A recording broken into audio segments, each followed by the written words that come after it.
And one of the things you should do before you take off in Rex is make sure your flight sim settings are set correctly under weather.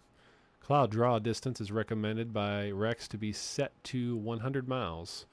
Thermal visualizations are at none, and disable turbulence and thermal effects on aircraft is checked off. And the cloud detail is set to detailed and at maximum.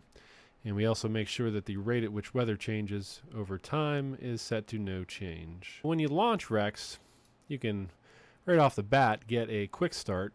It contains the big buttons like you're familiar with in the past. So we should dig in a little bit to the Rex options. And here is the Rex options screen. Now with Rex options here, you should use DXT1. That's what they recommend.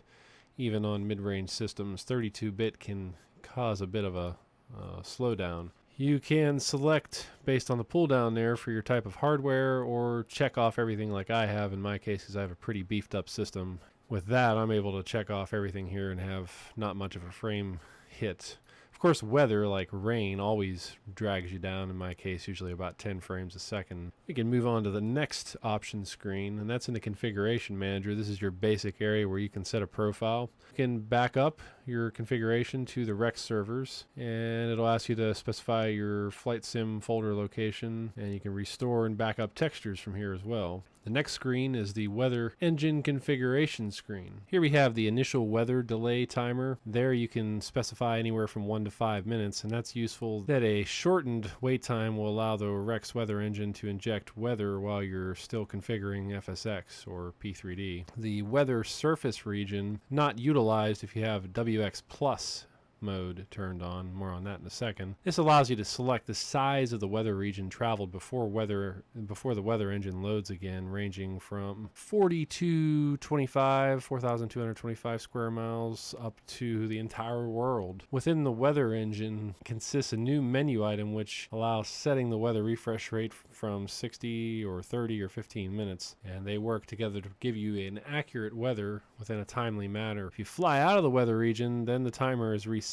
If you don't fly out of the weather region before it resets, the region is also reset. And the weather injection altitude settings here by default checked off as enable minimum weather injection altitude of 0. That allows you to set the minimum altitude in which it'll engage and inject weather. Then we have some general weather settings, of course. The WX Plus mode. Different from the normal way of injecting weather, this utilizes weather theme technology within FSX and P3D. It creates weather themes derived from real-time weather data. It'll create weather themes that are made up of real-time surface and upper-level weather data. The data used in standard mode is now used within the WX Plus mode, and because Rex Essential Plus pulls data from their servers every 15 minutes, you get the most current and up-to-date weather.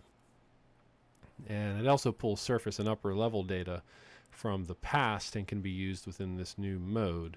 The new mode covers all weather stations within a region, so if you're flying in a heavily populated area with many weather stations or in the middle of the ocean, you will experience a realistic atmosphere with both surface and upper level data. There are no missed stations or gaps like before. WX Plus also allows for better visibility and wind smoothing features. WX Plus mode is detached from FSX and P3D. When the weather loads, it's instant and immediate. You never have to wait for each station to load. Of course, some of the other ones here are the basic ones, like enable the Rex weather engine. Naturally, you'd have that one checked off by default. And the auto start the Rex weather engine and auto launch the flight sim. You can either leave that on or uncheck it. Enable VAT sim weather data is unchecked. You can also enable weather download every 15 minutes, but that's off by default. Next up is the weather interpolating settings. They're not relevant if you have a WX Plus turned on. On to the visibility section. Here we have checked off by default enable real visibility. That forces Rex to utilize the actual visibility setting provided by the meter report. Turning off this feature causes the Rex weather engine to use a default setting of 20 nautical miles or to use the settings provided in the global visibility layers. Enable real visibility smoothing is unchecked by default, but if you enable it, it can help create more smoothness to the visibility across a region. Of course, enable real weather fog is checked off by default. And enable stratus clouds as fog is not checked off, but that will add more depth to fog within Flight Sim, and the Rex weather engine will utilize stratus clouds to bring more realism to their flight experience, giving you a feeling of transition as you fly out of a fog deck, for instance. And you can also set the global visibility layers. Next up, we got the wind section. Here you can set the maximum wind turbulence. Default is 1, that's the lowest.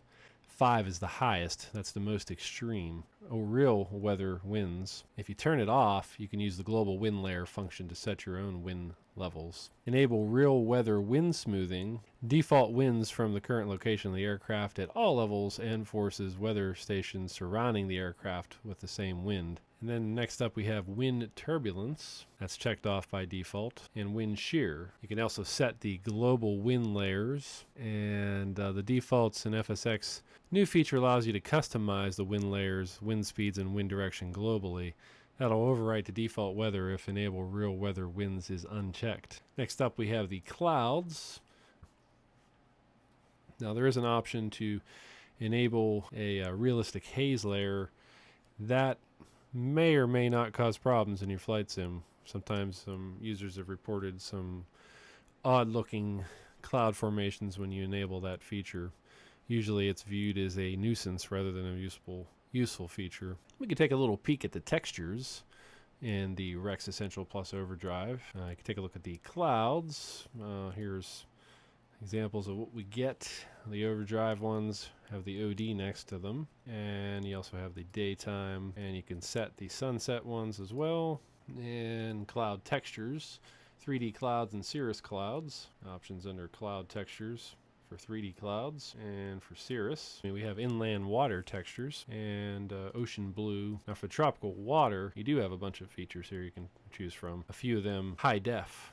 Wave animations, you have some overdrive ones. In this case I have it set to orderly. Realistic sun, the default I have here. Here we are in the flight center area. This is where you can go in and choose flight plans created by other people, or create your own, and then let Rex generate the textures and the weather and the textures, and take off. Let's take a look at some existing flight plans like this one here, and you can go in and you can choose specific weather textures from this flight plan. You can install them by hitting the WX textures button. You can do weather avoidance by clicking that button. This is the weather tab. We enter in an airport like KLAX, loads up KLAX, and you can install the weather textures for this area, do weather avoidance, and create a flight plan and take off, all from the weather tab. If you click textures and you click the center button down here, we can get to the download center that I mentioned previously. And it is in this download center where you can download some of the free stuff and Rex upgrades and original files as well. Here's an example of the free stuff.